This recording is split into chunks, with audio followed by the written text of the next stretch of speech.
Go ahead. Okay, my name is Plein. I was born on the 31st of December 1946 at the Lady Stanley, I think, in Salisbury. I can say that life was divided into about 5 different periods. The first under colonial Southern Rhodesia. Then we had the Federation from 1953 to 1963, which comprised of Southern Rhodesia, Northern Rhodesia, and Federation, and Iceland, now called Zimbabwe, Zambia, and Malawi. It was we were under white minority rule, and it was very comfortable. There was law and order and a lot of freedom. In fact, that was a very happy part of our life. Then came UDI, and we experienced under the Rhodesian independence from November 1965.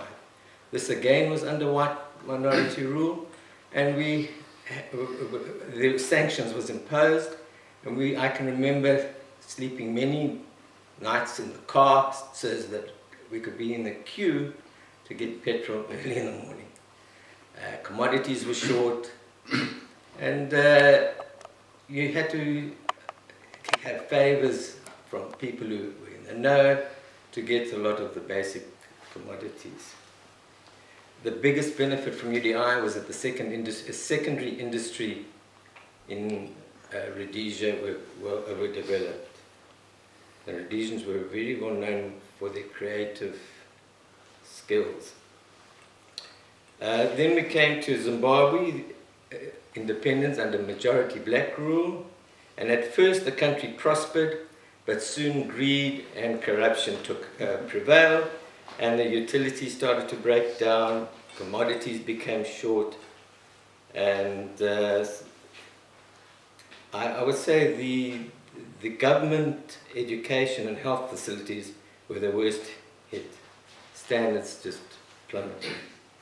And then lastly, we made aliyah on the 26th of October 2006.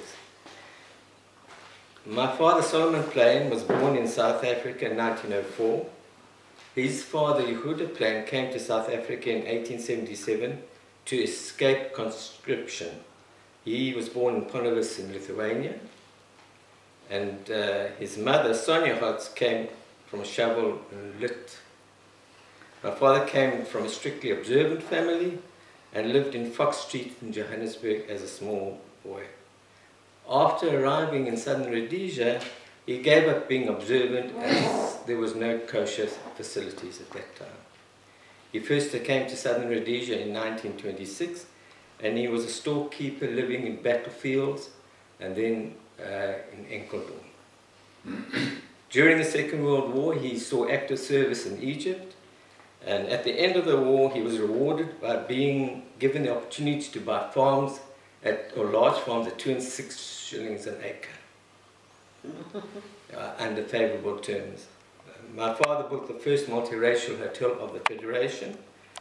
It was called the Federal Hotel and was at the bottom end of Salisbury Street in Salisbury. He met my mom while he was on 10 days leave in South Africa. He married her and was back within that short time. My mom was born in South Africa in 1916. Her mother, Frida Manus, came from Tukum in Latvia. And her father, Max Bernstein, or Bernstein, we're not sure, was born in Tilsit, Eastern Prussia. My mother grew up in South Africa, in the Orange Free State, and moved to Johannesburg as a young woman. When she married my father, she came straight to Enkeldoorn, and she was shocked at the primitive way of life after living in Johannesburg. She was presented with a wooden stove, and she always joked that she had to put a whole tree in the stove before she could do any cooking.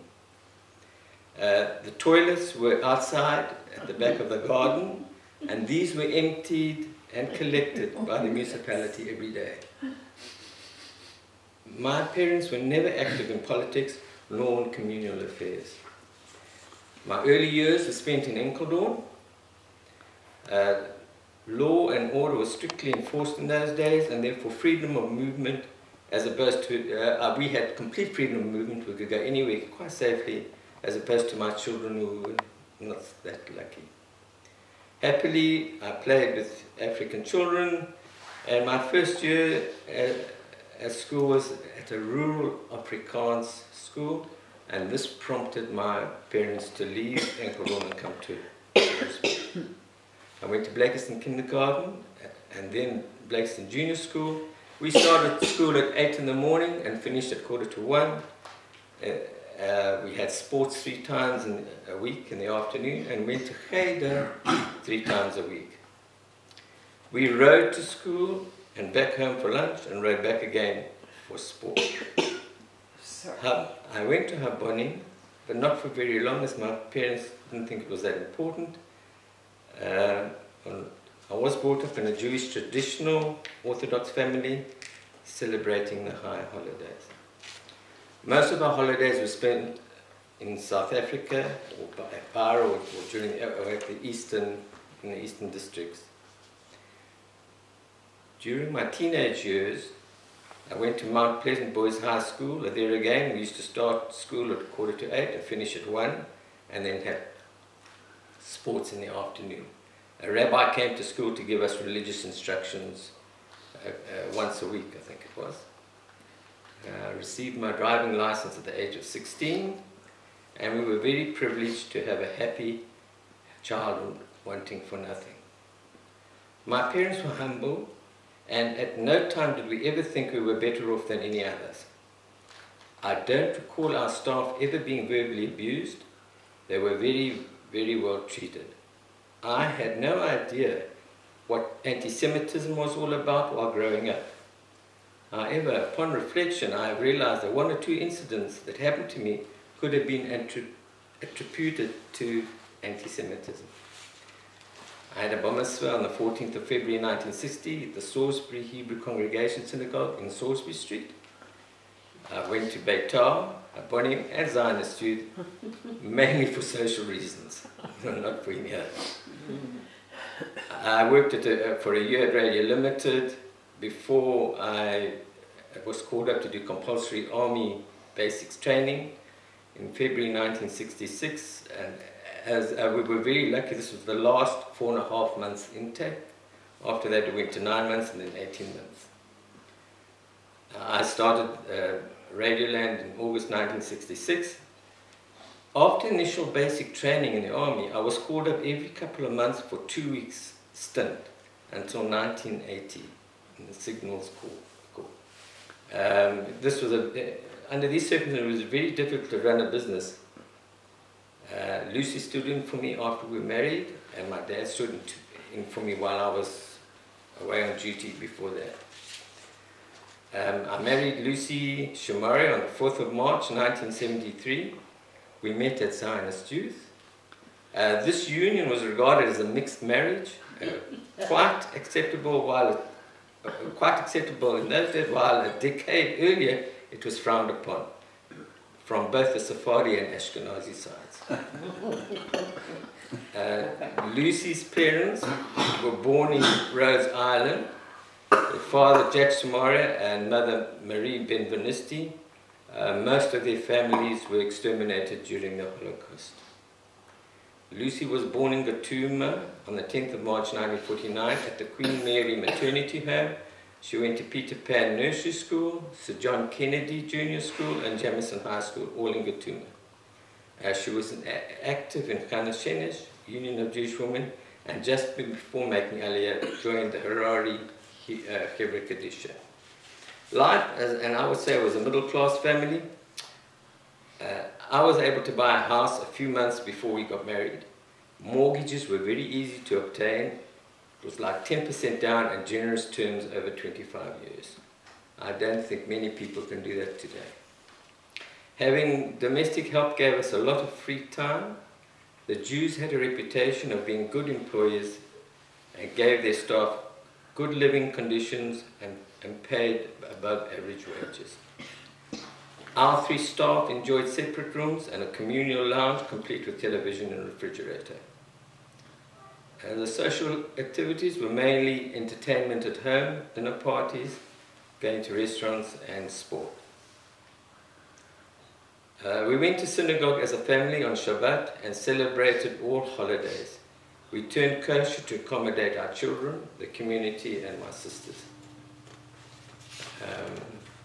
We had 3 children, Janine, Sharon, and David, and they all went to the Jewish nursery school and Sharon Junior School, and finally Species College. They enjoyed sport in the afternoon, and all 3 went to Abonim, Sharon and David leading the movement at one time. Weekends were spent at home and having picnics at the lake. On holidays, we travelled to the coast once a year. Other times, we spent visiting around Zimbabwe, like in Yanga and Kariba. Communal work, I was thrust into communal work. This was a crisis. There was a crisis at the Jewish nursery school, and the headmistress begged me to take the chairmanship of the Parent Teachers Association, as the school was in danger of closing down. I joined many committees and organizations after that, mainly because the need arose as the community shrunk dramatically. In fact, I joined 11 such organizations and progressed through them. I won't name them now. Anyway, we watched black majority rule work its way down Africa with its tragic results for both black and white. We then began to live behind high walls. Compared to in our youth, we had complete freedom. We didn't even lock the front door. Okay, I will go on to that. I made aliyah, okay. We made aliyah on the 26th of October 2006, and we were not fully prepared for this transformation. I can understand why many go back to their home country. It took us 3 years to acclimatize. Needless to say, we were very happy from the start to have made this decision to make aliyah. The language is the biggest disadvantage, something one could not imagine before until one experiences it. It affects everything. However, the advantages of living in Israel outweigh any disadvantage a new led can experience. I can say we've been very happy to be here. Okay. Great. I could add just one. Go ahead. You can add a bit more. A summary, as a middle-class family living in Africa, we were able to enjoy only the very best, something only the very wealthy and elite could expect to have experienced elsewhere. My children experienced half the freedom we enjoyed, and theirs was by far one of the best life experiences in the world. Ironically, my grandparents had the same vision, only difference, they picked Southern Africa and we picked Israel as a great opportunity for our children. Okay.